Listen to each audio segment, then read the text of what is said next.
Chargez-vous de mon joug et apprenez de moi, car je suis doux et humble de cœur, et vous trouverez le repos de vos âmes. Matthieu 11, 29. Et il ajouta, en vérité, je vous le déclare, vous verrez le ciel ouvert, les anges de Dieu montant et descendant sur le Fils de l'homme. Jean 1, 51. Dès qu'il eut été baptisé, Jésus sortit de l'eau, et voici que les cieux s'ouvrirent, et Jean vit l'Esprit de Dieu descendre comme une colombe et venir sur Jésus. Matthieu 3, 16. En elle était la vie, et la vie était la lumière des hommes. Jean 1, 4. La loi de l'Esprit de vie m'a affranchi en Jésus-Christ de la loi du péché et de la mort. Romains 8, 2. Quand ils se convertiront au Seigneur, ce voile sera ôté. Or le Seigneur est l'Esprit, et là où est l'Esprit du Seigneur, là est la liberté. Et nous tous qui, le visage découvert, contemplons comme dans un miroir la gloire du Seigneur, nous sommes transformés à son image, de gloire en gloire, par l'action de l'Esprit qui est Seigneur.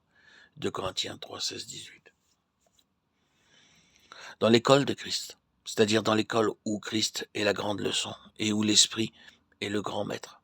Dans l'école où l'enseignement n'est pas objectif mais subjectif, où l'enseignement ne vise pas à une connaissance des choses, mais où il consiste à former intérieurement Christ en nous, à faire de Christ une partie de nous-mêmes par l'expérience.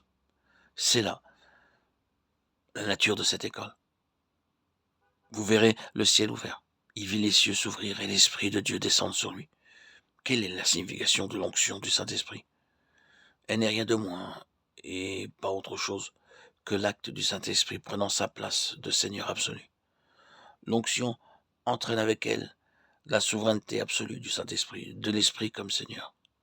Cela signifie que toutes les autres seigneuries ont été déposées, mises de côté. La seigneurie de nos propres vies, la seigneurie de nos propres pensées, de nos propres volontés, de nos propres désirs, la seigneurie des autres. La seigneurie de tout intérêt et de toute influence est considérée comme ayant fait place à la souveraineté sans partage et sans réserve du Saint-Esprit. Et nous ne pourrons jamais connaître l'onction ni en jouir, à moins que cette attitude n'ait été prise. C'est pourquoi le Seigneur Jésus descendit dans les eaux du Jourdain, dans une mort et un ensevelissement symbolique pour prendre la place de l'homme, tout en étant son représentant, et n'être plus à aucun égard à partir de ce moment sous le gouvernement de sa propre vie, dans l'accomplissement de la volonté de Dieu, mais pour être entièrement et absolument soumis à l'Esprit de Dieu, dans tous les détails. La tombe du Jourdain implique la mise de côté de toute seigneurie indépendante de toute autre seigneurie, de toute autre influence. Et si nous lisons la vie spirituelle de Christ dans les évangiles, nous verrons que cette position fut bien celle qu'il accepta à chaque instant.